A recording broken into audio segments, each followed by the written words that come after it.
everybody, and welcome to another exciting installment of 5 Questions with a Wrestling Rampage. The three amigos are back in this bitch. That's right, guys. We are back with this edition of 5 Questions with WRN, where we answer your guys' questions that you guys sent in.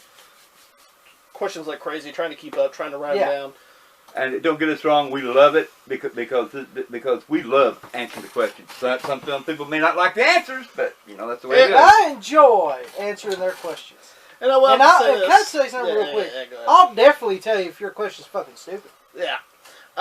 Guys, if your question has not been answered in recent times for 5 questions, that means your questions have already been answered in the past. Or it's a question we don't want to fucking answer. Yeah, so. Or a question we answered fucking before. Yeah, so make sure if you guys want to ask a question, try to make it something interesting. Yeah.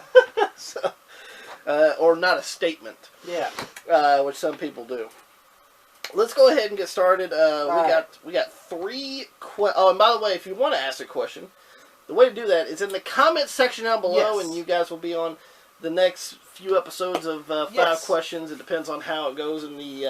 Write your question in the comment section down below there. If you want your question answered. If you want your fucking question answered. The first 3 questions are asked by the same person, which is MarkBoy316. Mark Boy.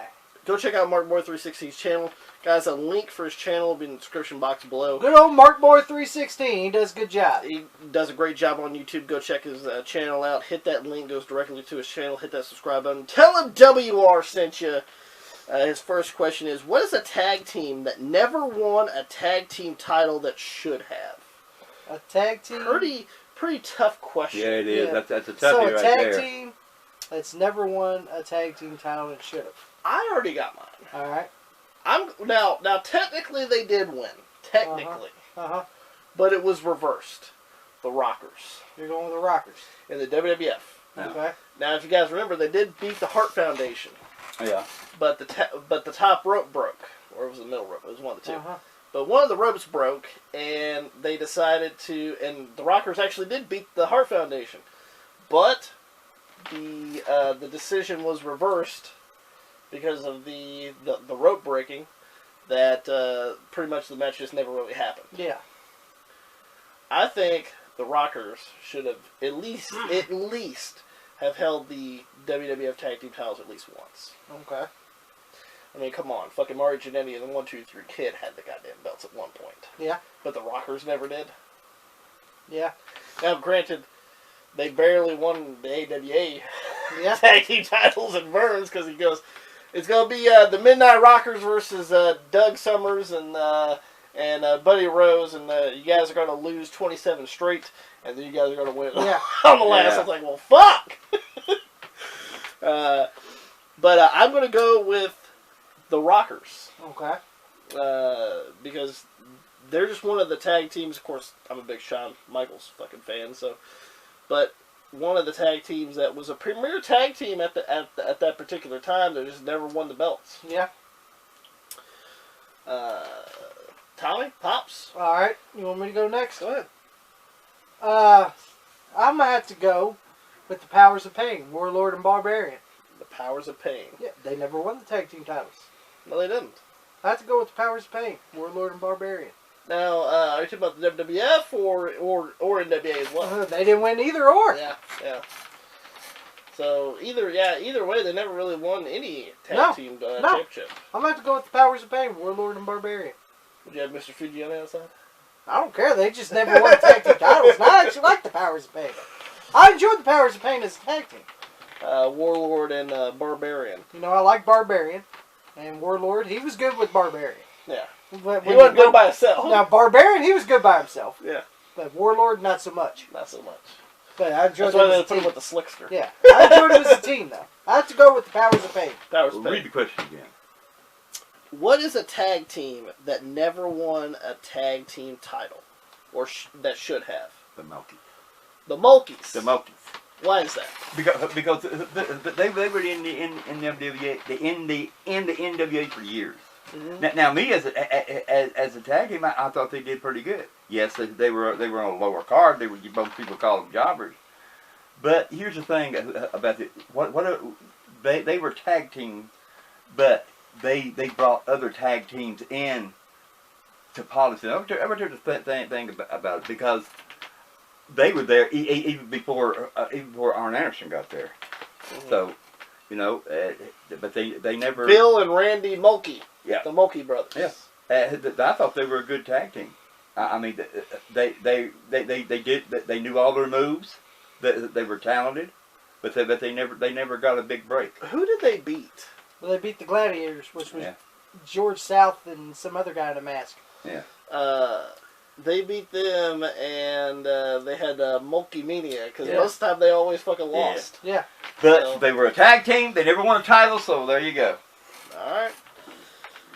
Good enough. Good enough. Now he didn't say that. He didn't say a primer tag team. Yeah. They didn't say that. Well, he said what tag team titles that should have. Do you think they should have? I think they should have. I mean, I think they would have won just the U.S. tag team titles. No, well, I agree with Tommy. I think the U.S. You think they would have won World? No. The U.S. tag team, I think they'd been grateful to even win that. Let's go ahead and go with Mark Boy 316's next question. A little tougher here. Greatest Intercontinental title match. Greatest Intercontinental title match? Yes. You know what? There's a few that come to mind. There's a few. I have to go one on top of my head that I actually really enjoyed. It was Raw in 1993. Raw 93? Marty Jannetty versus Shawn Michaels. That was pretty good. That was way better than their Royal Rumble match. Their Royal Rumble match I was disappointed in. That match at Raw 93 for the Intercontinental title, Marty Jannetty and Shawn Michaels, was way better than the Royal Rumble match. I don't know why that was, though. And their fucking Royal Rumble match was like atrocious. I don't know why. I don't know why it was, but it was. Then, of course, when it comes to mind, you know, a lot of people, I would assume, Mr. Perfect, Bret Hart, SummerSlam '91. Yes, that would have been mine. You know, that's one that definitely comes to mind. And probably I got another one. Bret Hart versus Roddy Piper, WrestleMania 8. Oh yeah. WrestleMania 8. Oh yeah. What the hell hit him with the bell? Yeah. There's my two favorites right there. Marty Jannetty versus Shawn Michaels in Raw 1993, and WrestleMania 8, Roddy Piper versus Bret Hart. Yeah. Had his belt rolled up around his fist, I'd have got you. No, you wouldn't. I'd have got you. Bye. I have to go with those two. Those are my two favorites. You know, maybe another one that also gets a lot of praise. You know, Bulldog and Bret from SummerSlam '92. Yeah. And another one, WrestleMania 10 ladder match, Shawn Michaels and Razor Ramon. Yep. Did you like the WrestleMania 10 or did you like the SummerSlam? I'll be honest, I thought the SummerSlam match was better. You thought the SummerSlam match was better? In my opinion. You know, you couldn't go wrong with either one, to be honest with you, because of course, the reason why the WrestleMania 10 one gets the most praise is because it was the first one. In WWE, and you know, it was at WrestleMania. Yeah. You know, that's one of the reasons why it gets the most praise. Most people don't go back and look at the one that WWF because you know. The kids nowadays, they talk about because I know because nowadays that's what they was born in to watch the WWE. Some of them don't know about the WWF because they're too young to know about it. But to me, I think the IC title was the best in the WWF. I mean, look at all that talent that they had. I mean, also you could throw in maybe you know, just for Rick Rude's sake, him and Warrior, for what Rude done for Warrior. Because honestly, you know, the Ultimate Warrior was having, you know, 5-minute fucking matches where, you know, Rude would be like, nah, motherfucker, we're having 20, 30-minute matches. Yeah, we're going 15, 20 minutes, motherfucker. We ain't doing no 5-minute bullshit. You see, that's what I think. You know, when you got a lazy wrestler, you got somebody really knows how to go and can take the limit. That they can push him to that fucking limit. That's why I love guys like that. You know, I like Rick Rude. I love him. He was a talent. And also, just one more that's a little underrated in my opinion was Tommy. You may know this. I know this as well. But who was the guy that beat Mr. Perfect for the Intercontinental Championship? Who was the guy to beat Mr. Perfect for the Intercontinental Championship? Bret Hart.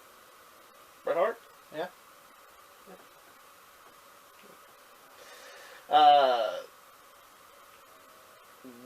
you know, they always had great matches. And another underrated one was probably Kerry Von Erich. Yeah.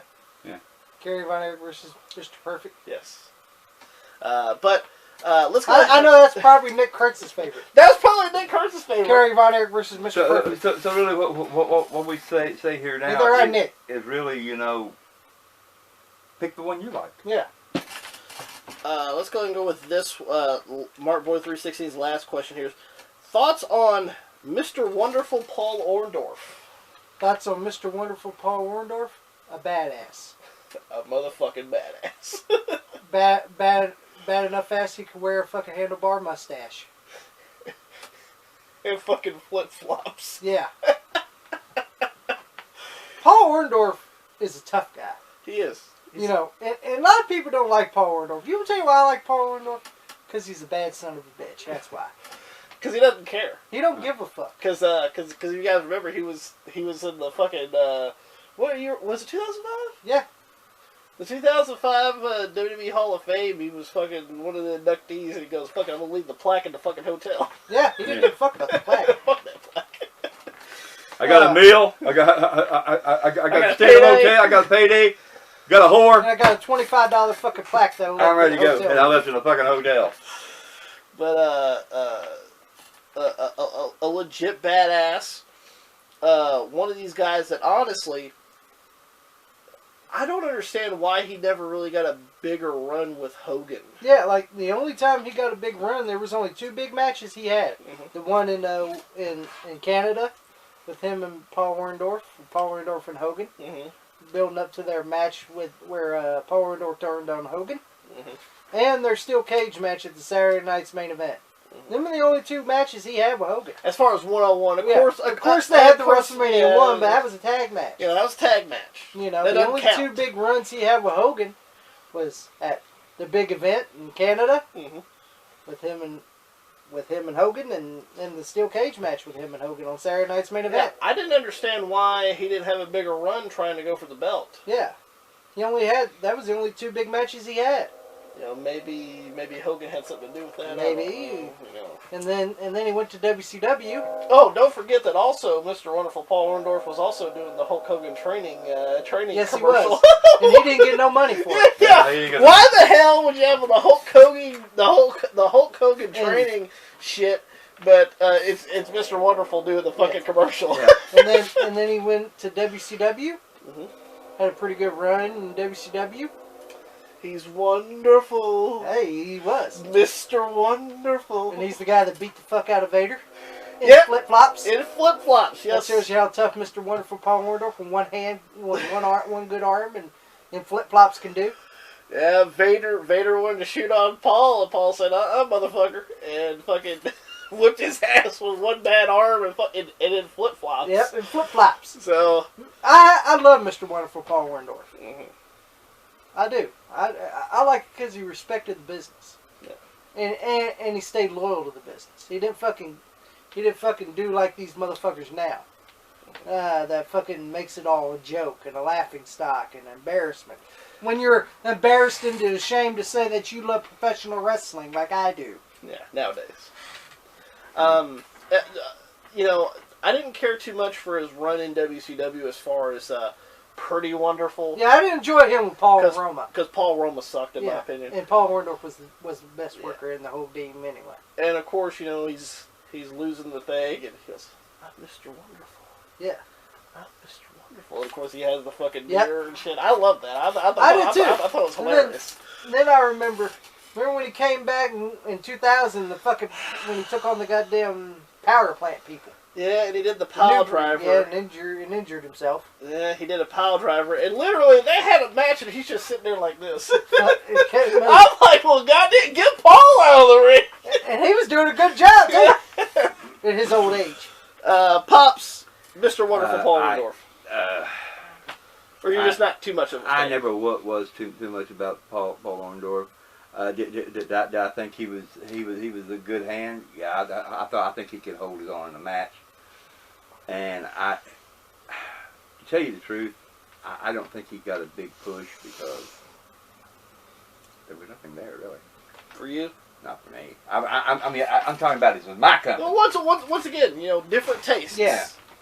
Me and Tommy really like Paul Orndorff. Pops not so much. But as far as him knowing, do you at least respect Paul Orndorff? I respect him for what he did in the business. Tommy is right. He loved the business. That's why he stayed in it so long. A lot like a lot of other wrestlers that still wants to wrestle, even though they know they're too old, they can't get in the ring, but they do anyway. That's why they get hurt. Let's go with the last two questions they're asked by Frankadinkus. Frankadinkus. Who was also in the live chat. Yep. Great guy, love it. guys. Frankadinkus' first question is, do you think that WWE will ever have Raw go back to 2 hours? You know what? I'm going to say this right here, right now. I don't think fucking 2 hours can help that fucking show. Make it an hour. Hell, I don't even Make it think a an half an hour hour. can make it. Make it a half an hour. Make it 15 minutes. I'm going to be honest. I don't even think 2 hours can help that fucking show. Listen, right now, Raw's a juggernaut with a lot of ad revenue, a lot of production, a lot of advertisers. So that's the real reason why they're 3 hours. Yeah. And I'm going to be honest, I don't think that they can go 2 hours and fucking be just as good either.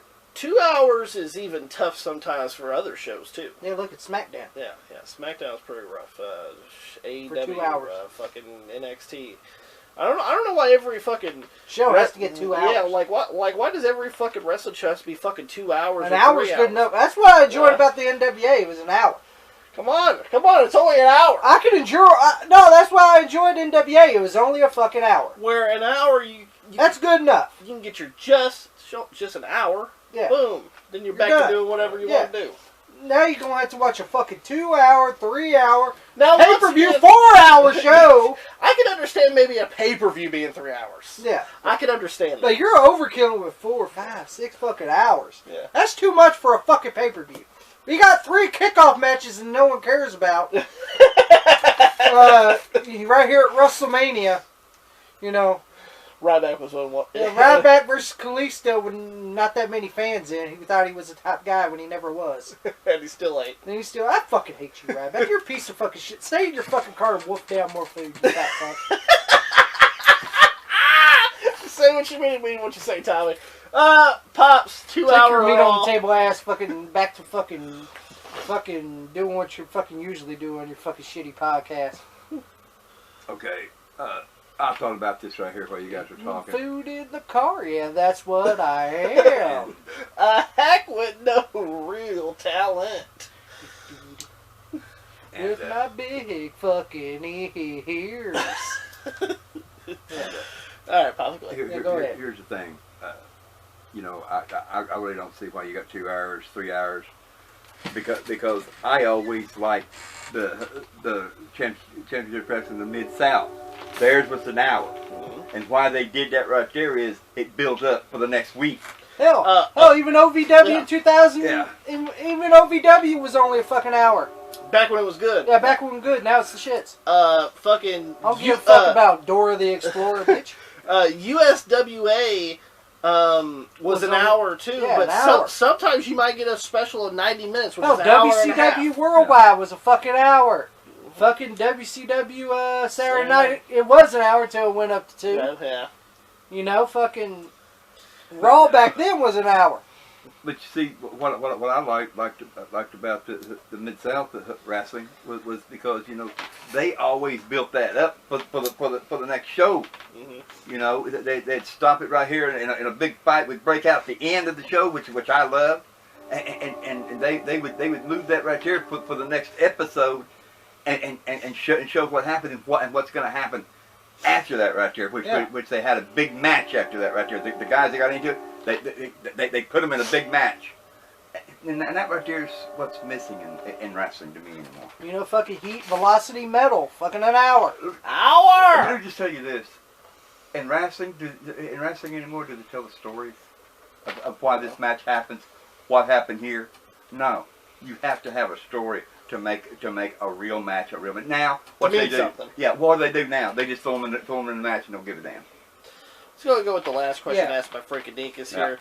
favorite version of the favorite version of the cage through the years in the WWE. We got 3 options. All right. We got the big blue cage. Okay. We have the big black cage. Yeah. And the blue cage was from the late 90s. Oh, sorry, the late 80s into the early 90s. Yeah. You have the black cage during the Attitude Era. During the Attitude Era, and then you have the steel cage, which was from the 2000 onward. Yeah, from 2000 onward. What was your favorite? Blue cage. Blue cage. Why is that? Because I enjoyed the blue cage. Um, Here's why. Because the blue cage was different. Yeah. And it looked better. Yeah. I enjoyed seeing that blue cage. Now, when I saw the black cage, I was like, fuck that. That St. Valentine's Day Massacre ruined that for me. Yeah, I didn't give a fuck about the black cage. And the steel cage, didn't really care about the steel either. The steel cage is an iconic thing because most people use the steel cage as far as like actual steel grate, but as far as a nostalgia reason, of course, you know, I watched a lot of WWF in the in the early 90s. I love the big blue cage. Blue cage. And not only that, but Tommy, it was an option in what was it, SmackDown vs. Raw 2006. Yeah, I would always choose the blue cage. Yeah, you guys remember that there was an option. I would give a fuck. I would change that cage to blue. Pops, which one was your favorite? Well, I tell you, when I first started, you know, but besides the Mid-South wrestling that I watched, which I love. Well, you also watch like old school wrestling, or sometimes even they have fucking chicken wire. Yeah, that is what is called the Tennessee cage, people. If you don't know, yes, 2x4s and chicken wire, buddy. And let me tell you, when you got rammed against that chicken wire, you bled. There was no fake shit to that motherfucker. But when I was watching the NWA. And they used the steel cage. Yeah, they used the steel cage, and then I got to watching the WWF back in that right there era, and that's the first time me seeing a blue cage made like that right there, and I'm like, looking at that right there, and I'm like, damn, this is cool as shit, you know, because I've never seen a cage like that. And also, I thought it was a little easier to actually climb out than the steel cage. But the fuck of it is, you got hung in that motherfucker. You were hung. Yes, you were. If you had to choose which one of the WWE, which one would you choose? I'd choose blue one. Blue one. Hope that you guys enjoyed this edition of 5 Questions with WR. If you guys did, make sure you guys give it a thumbs up. Share it all over social media. Don't forget to like us on Facebook, facebook.com/WrestlingRampage2. You can add Pops on Facebook. He's always on there doing his picadillos. I just speak my mind. It's my constitutional right. Don't like it, want it. Oh, you're starting to sound like the DT supporters now. It's my God-given right. No. You see, their God-given right is destroying things and trying to make things look bad in the world. Mine is speak your mind, but keep your goddamn hands off of things. Hey guys, make sure that you guys. That doesn't belong to you, fucking rednecks. Follow us on Twitter at WrestlingRampage. Also, you can follow me and Tommy on Instagram. Or you religious fake people. The only ones that voted for the cocksucker. Hey guys, make sure you guys hit that subscribe button for more great videos coming to you guys because we're that cream that rises to the top. Cream of the crop. And nobody does it better. Fuck yeah.